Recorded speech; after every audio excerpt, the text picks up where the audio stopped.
안녕하세요. 충청남도 보조기기센터 김현중 실장입니다. 이번 시간은 자세유지 보조기기 이해와 적용 두 번째 시간입니다. 그럼 강의를 시작하겠습니다. 각 유형별, 품목별 주요 측정 부위, 적용 순서와 방법을 설명드리겠습니다. 앉기 자세유지 보조기기의 등 상부는 목 뒷점 C7 높이로 기준을 잡고 좌석 시트는 5금에서 10에서 20mm를 뺀 수치로 적용합니다. 가슴 벨트는 겨드랑이에서 30mm 아래로 위치해야 압박을 피할 수 있어 상체의 자유로운 활동을 보장합니다. 골반 벨트는 간혹 채워놓지 않는 경우가 있는데 필히 채워서 미끄러짐 자세를 방지해야 효과적으로 사용할 수 있습니다. 이러한 앉기 자세 유지 보조기기를 장착하기 위한 이동 보조기기가 필요한데 일반적으로 틸트형을 적용해야 둔부에 가해지는 압박을 분산하고 고개가 아래로 떨어지는 자세를 방지할 수 있습니다.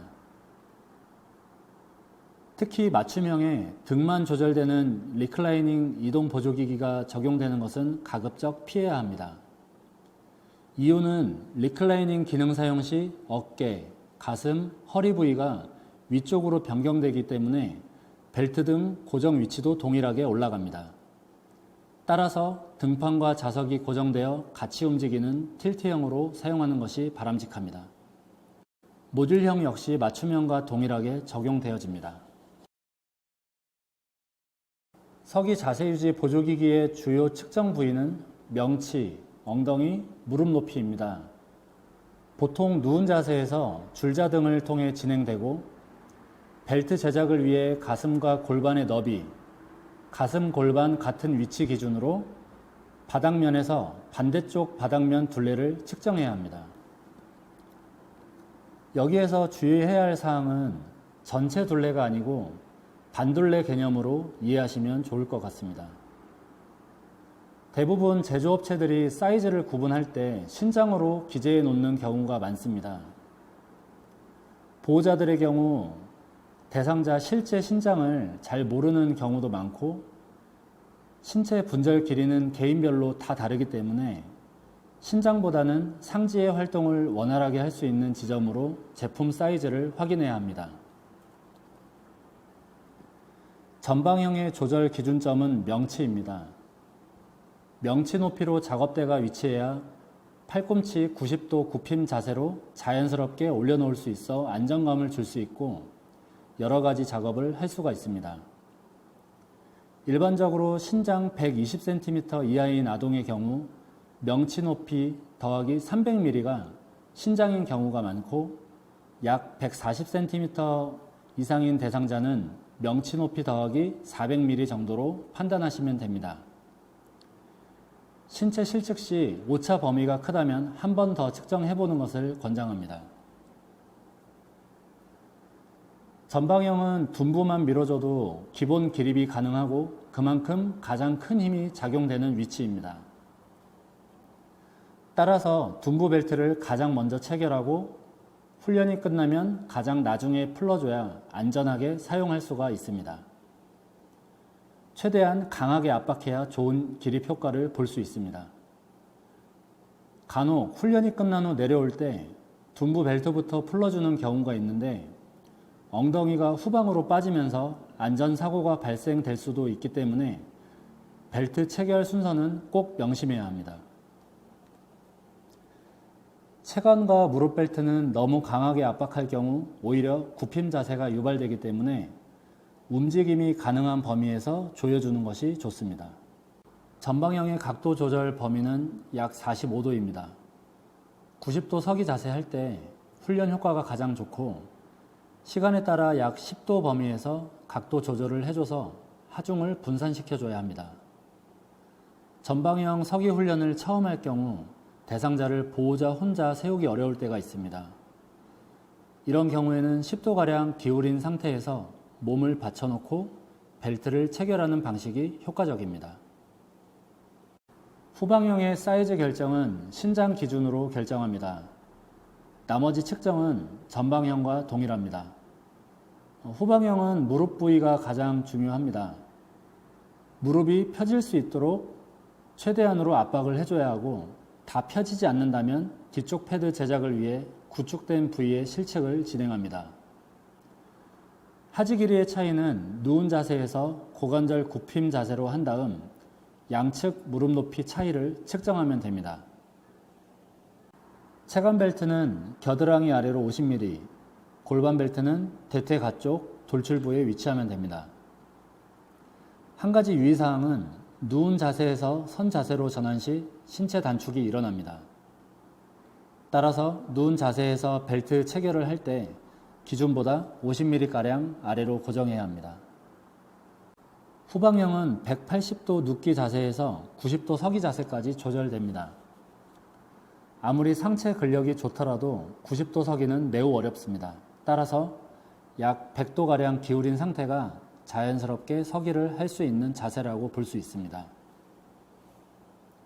또한 오랜 와상 생활을 한 대상자는 갑자기 선 자세로 전환하게 되면 어지럼증이 유발되기 때문에 서서히 각도를 조절해줘야 합니다.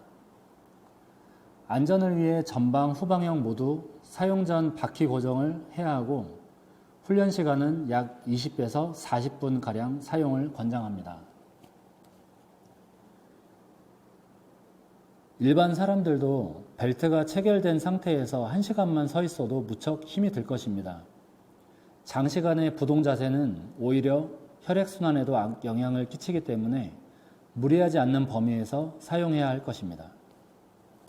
눕기 자세 유지 보조기기의 적용 기준 중 맞춤형의 경우 외부 활동을 위해 제작되는 사례가 많습니다.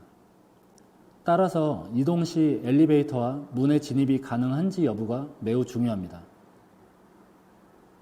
또한 침대형 휠체어가 180도로 눕혀진 상태에서는 보호자용 손잡이가 너무 낮게 위치하게 됩니다. 사진과 같이 손잡이를 윗 방향으로 개조해야 보호자가 편안하게 사용할 수가 있습니다.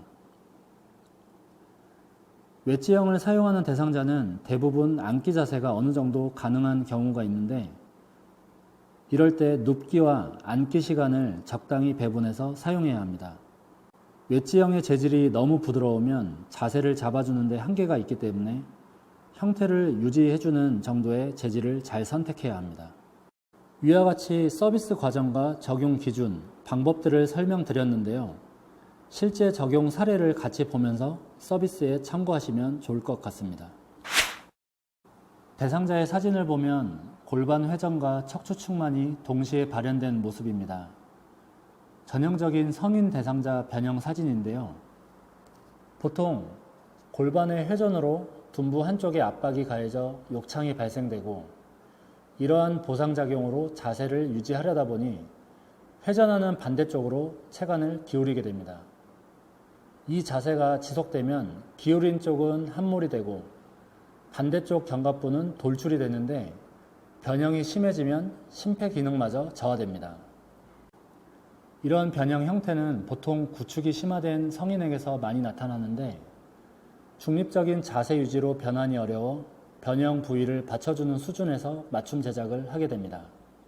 최대한 바른 자세로 자세 유지를 하기 위해서는 목이 90도를 유지해야 하고, 시선은 정면을 향하게끔 바로 잡아줍니다. 오른쪽 제작 사진처럼 최대한 자세와 동일하게 맞춰 제작을 해야 합니다. 전 페이지에서 보셨던 성인 대상자와 반대로 아동의 경우 척추 측만증이 진행되더라도 체간이 유연하여 잡아주면 바른 자세가 가능한 경우가 많습니다. 따라서 평가 담당자는 어린 대상자일수록 바른 자세 유지가 가능한지 최우선 검토해야 합니다. 이 사진 역시 아동 대상자에서 자세를 잡아줄 경우 바른 자세가 가능했습니다. 대상자의 성장을 고려하여 모듈형을 적용했고, 1번 사진과 같이 3점압의 원리를 활용하여 자세를 잡았습니다. 가슴 벨트는 H형과 일체형이 있는데 체간 조절 능력에 따라 선택되어집니다. 다만 상체 활동이 어느 정도 가능하다면 가급적 지지하는 벨트를 최소화시켜주는 것이 좋습니다. 이유는 벨트에 의지하여 근력 사용을 하지 않는 것이 우려되기 때문입니다. 추가로 모 대학 재활의학과에서 자문받은 사례 한 가지 말씀드리겠습니다.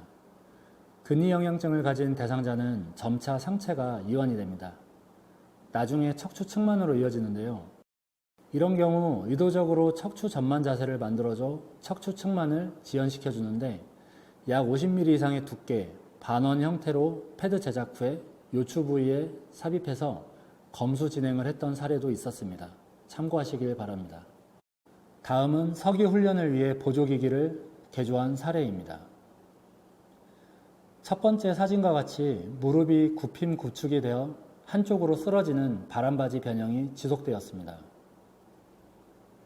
일반 서기 자세 보조기기로 적용 시 무릎이 펴지질 않아 안정적인 서기 자세가 불가능했고 이미 구축이 진행되어 압박을 주었을 때 더 이상 펴지지 않는 상태였습니다. 따라서 측면 지지 패드와 무릎 뒤 패드를 제작해서 지원해 준 결과 안정적인 서기 자세가 가능했습니다. 이렇게 한쪽으로만 쓰러지는 자세의 경우 반대쪽으로 쓰러지는 경우는 없습니다. 약 30도부터 세워 점차 늘려가는 방식으로 훈련해야 무릎 관절에 무리가 가지를 않습니다. 무릎 뒤 패드의 경우 고려해야 할 점은 맞춤 패드 제작의 장점도 있지만 향후 무릎이 더 큰 각도로 굳어진다거나 펴질 가능성도 있기 때문에 뒤에 수건을 접어서 넣는 방법이 효과적일 수도 있습니다. 사진과 같이 대상자는 근긴장도가 높아 강직이 발생되어 X자 형태로 하지가 꼬이는 상태였습니다.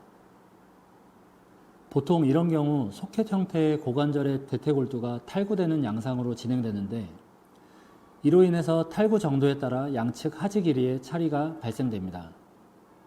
일반적으로 탈구 측이 더 짧은 양상을 보입니다. 따라서 대상자에게 적용된 솔루션은 첫 번째, 강직이 워낙 심해 무릎 부위의 내전 방지 패드를 발까지 연장하여 하지가 꼬이는 자세를 미연에 방지했습니다. 근긴장도가 높을 경우 불수의적인 움직임으로 딱딱하고 날카로운 부위에 피부가 손상되는 경우가 있습니다. 작업대 위에 손잡이를 설치해서 심리적 안정감을 더했고 부드러운 패드를 깔아 부딪히더라도 손상되지 않게 조치했습니다. 하지 길이의 차이를 보완하고자 샌달 및 얇은 웨지를 두세 개를 끼워 넣어 한쪽으로만 하중이 집중되는 것을 방지했습니다. 향후 재활 치료 등을 통해 하지 길이 차이가 줄어들면 웨지를 한 개씩 빼는 방식으로 적용했습니다. 다음 사례는 근육 질환으로 인해 주요 관절이 녹아 구축되는 대상자였습니다. 보호자는 대상자가 상지 활동은 어느 정도 활발해서 평소 서기 훈련을 시키고자 노력을 많이 했습니다. 하지만 대상자는 기기 훈련을 할 때 고관절, 무릎 관절의 통증이 심해 기피하는 상황이었습니다. 최초 상담 시 어떻게 하면 기존 서기 자세 유지 보조기기에 개조를 해서 서게 할 수 있을까 고민을 했고 사례 회의를 통해 통증 부위에 쿠션감을 주어 최대한 맞춤 폼 제작을 하기로 결정했습니다. 보시는 바와 같이 팔꿈치, 고관절, 무릎 관절 부위에 부드러운 쿠션을 적용을 했고 엉덩이 벨트의 경우 기존 전방형과 같이 강력하게 압박을 할 수가 없어서 유연하게 조일 수 있는 일자형 벨트를 사용했습니다. 무릎 받침 패드는 자동차 트렁크에 쓰이는 가스 스프링을 적용해서 각도를 조절할 수 있게 개조를 했고 향후 재활 치료로 관절 가동 범위가 더 넓어질 경우를 대비해서 벨트를 조일 수 있게 여유를 주어 제작했습니다. 대상자는 보통 누워 있으려고 하는 경향이 강했는데 서기 자세가 가능해지면서 앞에서 언급했던 효과들을 기대해 볼 수 있었습니다. 이번 학습은 여기서 마치겠습니다. 수고하셨습니다.